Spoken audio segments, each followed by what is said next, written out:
जी, अस्सलाम वालेकुम। मैं हूँ doctor Naila, consultant gynaecologist and fertility specialist gynae solution के फ़ोरम से।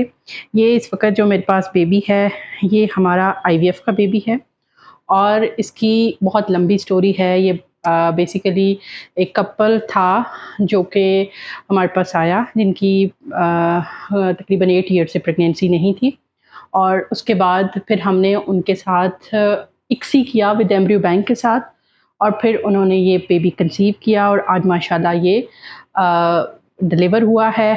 2.2 केजी का बेबी बॉय है, अलाइव, हेल्दी, एक्टिव, अलर्ट और इसके साथ इस बच्चे की ए टू जेड स्टोरी हम आपको विद ऑल डिटेल्स जो हैं वो वीडियो के अंदर डिस्कस करते हैं। जी, ये कपल जब हमारे पास आया तो इनकी शादी को 8 साल हो गए थे और इनके प्रेगनेंसी नहीं हुई।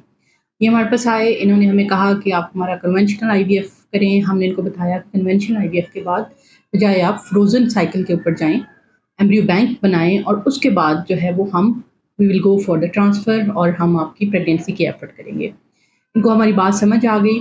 इस पेशेंट ने कि हमने स्टिमुलेशन स्टार्ट की और हमने इसमें maximum doses of medication according to AMH इस्तेमाल की। इस पेशेंट के हमारे पास तकरीबन 18 एग्स निकले और 18 में से अनफॉर्चुनेटली इनके सिर्फ 14 एग्स जो थे वो मैच्योर थे और उसके बाद हमने इन मैच्योर एग्स के अंदर सारे अंडों की आईवीएफ के बजाय इक्सी की और एट द एंड हमारे पास तकरीबन 5 जो है वो मैच्योर एम्ब्रियो बने और इन एम्ब्रियोज़ को हमने फ्रीज़ कर लिया।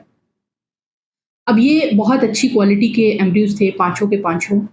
हमने पेशेंट को कहा कि आप वेट कम करें, फिर हम आपका एम्ब्रियो ट्रांसफ़र करेंगे। पेशेंट ने अपना वेट कम किया और फिर हमने फर्स्ट एम्ब्रियो ट्रांसफ़र किया तो जो अनसक्सेसफुल रहा और पेशेंट काफ़ी परेशान भी हुई, हम भी परेशान हुए, लेकिन थोड़ा-सा रिलैक्स इसलिए थे कि 4 एम्ब्रियो फ्रीज़ थे। फिर इस पेशेंट ने 6 मंथ्स का गैप लिया। 6 मंथ्स के बाद इसने मज़ीद अपना वज़न कम किया और हमने ये पिक्चर जो आपको साइड पे नज़र आ रही है, इसमें से ये सेकंड नंबर वाला एम्ब्रियो ट्रांसफ़र किया और माशाल्लाह ये पेशेंट पॉज़िटिव हुआ और आज हमने इसका सिज़ेरियन करके जो है वो बेबी को डिलीवर किया है।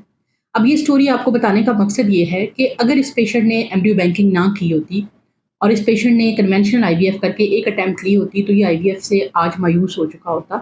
लेकिन चूँकि हमने पहले ही पेशेंट को कहा कि आप बैंकिंग करें, हम एम करते हैं बैंकिंग के लिए, हमने एम्ब्रियो बैंक बनाना है, तो पहली दफ़ा अनसक्सेसफुल होने के बावजूद भी आज इस पेशेंट का आईवीएफ के ऊपर टेस्ट ट्यूब बेबी के ऊपर ट्रस्ट बहाल है। उसकी वजह ये है कि हमारे पास बैंक मौजूद था। हमने थोड़ा गैप लेने के बाद आईवीएफ का पूरा प्रोसेस रिपीट करने की ना हमें टेंशन थी, ना पेशेंट को टेंशन थी। हमें पता था एम्ब्रियोज़ हमारे पास बने पड़े हैं और अब हमने सिर्फ ट्रांसफ़र करना है। तो हमने पेशेंट का जब सेकंड एम्ब्रियो ट्रांसफ़र किया तो अल्हम्दुलिल्लाह वो प्रेगनेंसी चली और आज इनका 2.3 केजी का बेबी बॉय डिलीवर हुआ है। अभी मज़ीद इनके बैंक के अंदर 3 एम्ब्रियोज़ पड़े हुए हैं। अगर हम ये साल 1 के बाद, 1.5 साल के बाद आते हैं तो हम उसी आईवीएफ से दोबारा इनको एम्ब्रियो ट्रांसफ़र करके मज़ीद प्रेगनेंसी के चांसेस दे सकते हैं। तो लिहाज़ा इसलिए मैं अपने पेशेंट को हमेशा कॉन्सल्ट करती हूँ, go for freezing, go for banking, क्योंकि bank is the future of embryo bank is the future of test tube baby. और इक्सी को प्रेफ़र करें, इक्सी में नंबर ऑफ एम्ब्रियोज़ ज़्यादा बनते हैं क्योंकि वेस्टेज ऑफ एग ज़्यादा होती है, fertilisation rate, cleavage rate, embryo making rate बहुत ज़्यादा हैं इक्सी के अंदर। अगर हमने इसका सिंपल कन्वेंशनल आईवीएफ किया होता तो शायद इसमें हमारे पास शायद 1 to 2 एम्ब्रियो या 3 एम्ब्रियो मैक्सिमम बनते और वो भी बैंक छोटा होता, हम उतने कॉन्फिडेंट ना होते। तो ideally embryo bank ICSI is the future of test tube baby. उस पे जाएँ और अपने रेट ऑफ आईवीएफ को, सक्सेस को मज़ीद बेहतर बनाएँ। मिलते हैं इंशाल्लाह नेक्स्ट किसी वीडियो में, तब तक अल्लाह हाफ़िज़।